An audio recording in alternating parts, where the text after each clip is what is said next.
Hello everyone, it's Amy.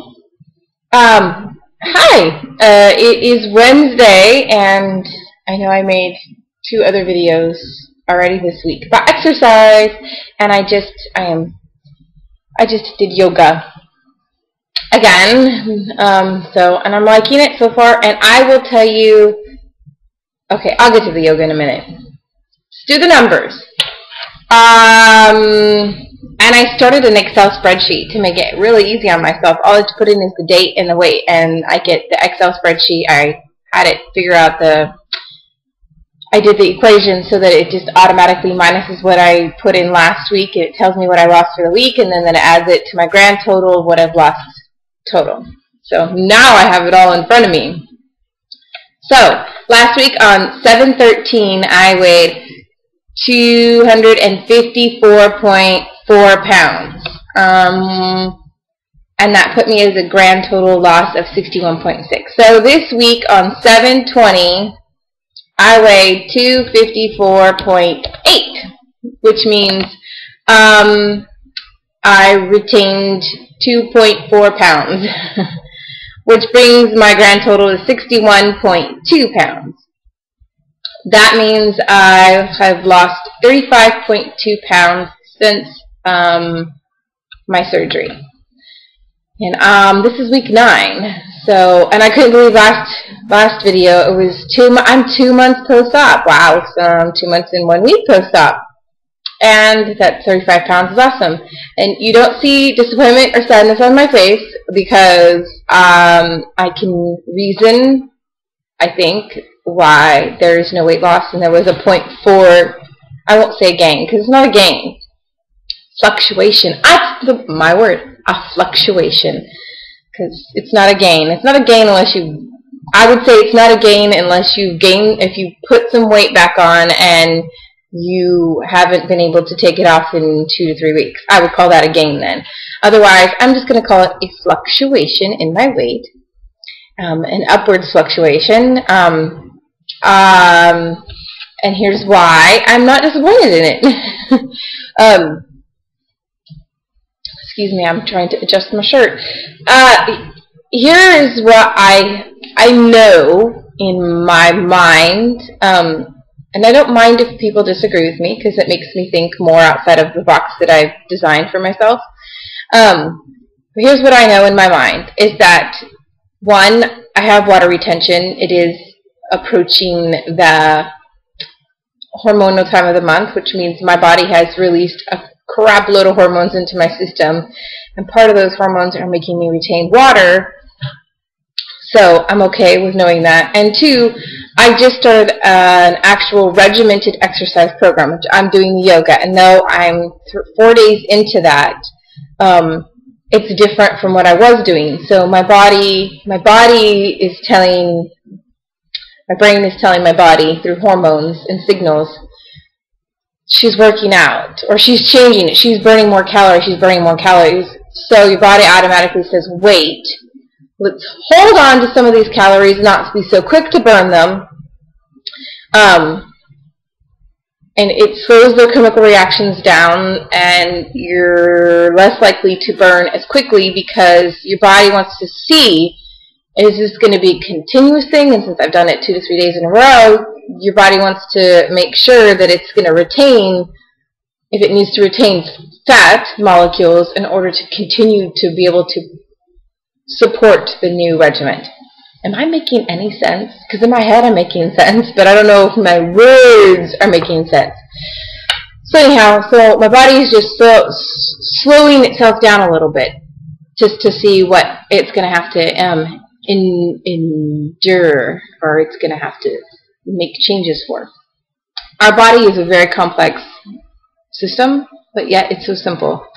It makes sense. So, and understanding that, I'm okay. There's no disappointment. The weight will still come off. My eating habits have not changed drastically. I have not taken in like double amount of calories or anything like that. So I'm not worried at all. talk to me in a couple weeks. If nothing's happening, I might start to worry. But the only thing I did differently this week is I've added sausage in, but that's been over the last 2 weeks. I've attempted to add sausage, and it works. It goes down. I'm okay with it. And I had some low-carb wheat type crackers that have protein in it. I've seen several people do their videos what they're eating now and stuff, and I see quite a few of them have like some low-carb, high-protein cracker kind of a thing, wheat crackers. So I found some, and I did have, like, I think the serving size was 4, so I think I ate 3. I think one time I did make it to 4, but it was over a good half hour. So, but other than that, there's nothing drastic. I haven't, like, consumed a whole bunch of stuff. I did yesterday. I went to see my sister to pick up a bike trailer. So we have bikes, but I was too big to ride them. I think I've said that. So I'm hoping that I can put the bike trailer on, my daughter in the bike trailer, and we can cruise around. And then I went to go see my mom. And they live in a town called Salinas, in Salinas, California. And I love going back there because there is this little Mexican market on Market Street. And it's called El Charrito Market, and they have fresh homemade tortillas. And when I was there, I used to love to get just a plain bean and cheese burrito in their tortillas, and it was delicious. And so I said, I was to the point where I'm hungry, I need to eat, I need to feed the body. So I told my husband, let's go there, I can just get some beans and cheese and chicken if I wanted to, and have a couple bites. I'm like, but I won't eat the tortilla. I said, which is a shame because the best part of that burrito is the tortilla. I did, however, take a bite of the tortilla. Other than that, I just ate the insides until I was full, which I ate like maybe a third or a quarter. They're small burritos. So. Anyways, it was really good. I tried tortillas and it sat fine in my stomach, which could be a good thing or a bad thing. Anyhow, so that was fun. Yoga is great. So far, I still like it. And let me tell you, I woke up yesterday and I was so sore. I love that feeling. It's a great sore feeling because I know that something's happening. And along the back of my arms, which is going to be great if this, it'll help this. It'll help tone my arms. My abs, my butt, my back of my thighs, my hamstrings, my quads, you name it, it's sore. So that's fantastic. I like that feeling that I feel like it's like a sense of accomplishment soreness. So it's great. I love it. I'm happy so far with it, and I do it on the TV. I'm a little bit stiffer than probably most of the general public, not general public. I'm stiff. I used to be stretching queen when I was in high school because we stretched when here's something you didn't know about me. I was in color guard when I was in high school. It was my life. All 4 years in color guard. But we did a lot of stretching. So, even though I was overweight then, I was pretty able to stretch, and I was kind of flexible, I guess you could say. Now, not so much. So I can't even sit Indian style or in, I think they call that the lotus position where your legs are crossed. Can't do that. My hip doesn't flex that way anymore. So it's going to be a while before I'm able to stretch down into some of the positions. But so what's really good about the one I'm doing is there's modifications for newbies, beginners. So I can use those modifications. And there's some that I have to modify even still, and I'm okay with that because eventually I'll be able to stretch out my muscles and tendons enough that, I'll be somewhat on the actual beginner side. So I like it. So hopefully I'll stick with it.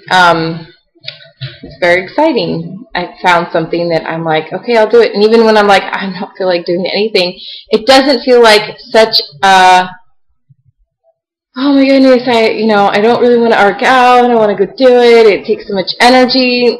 I like this because it doesn't require me to think that I have to have so much energy to do, because it's quiet, lengthening movements that are really nice. And then when I start doing it, I'm like, oh yeah, this is, you know, it's like the downward dog. That's support 255 pounds on your hands and feet. Wow.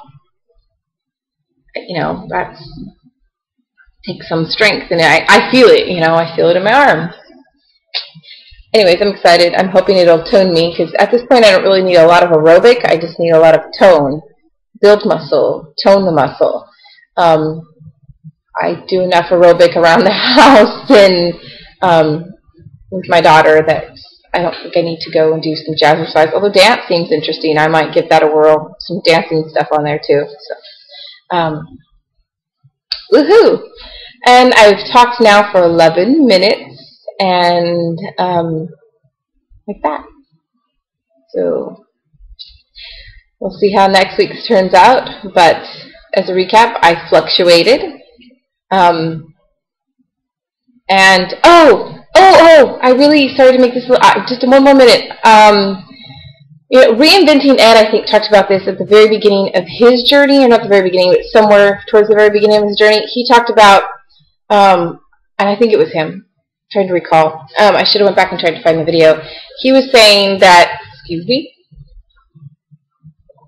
he thought he was confusing hunger for thirst, and I'm so check.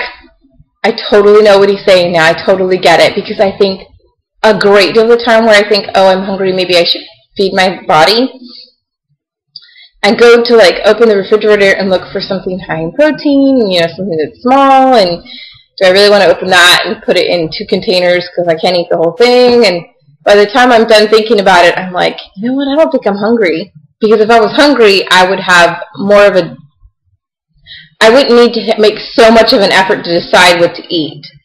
So I, you know, with all that pausing and thinking, you know, I'm like, wait, maybe I'm not hungry. Maybe I'm thirsty. And I bet you about 95% of the time that's what it is. It's thirst. Because you need to take in so much water to make, you know, to not be dehydrated and to make all your chemical reactions.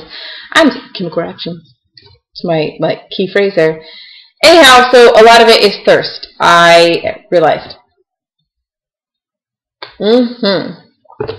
So, like that. That's just another little thing I wanted to talk about. Evaluate, are you really hungry? Because I sit there and I'm like, if I was hungry, I would have made a decision, because I would have been like, I want to eat now! Anyways, best of luck to everyone out there. And see you next time. Bye.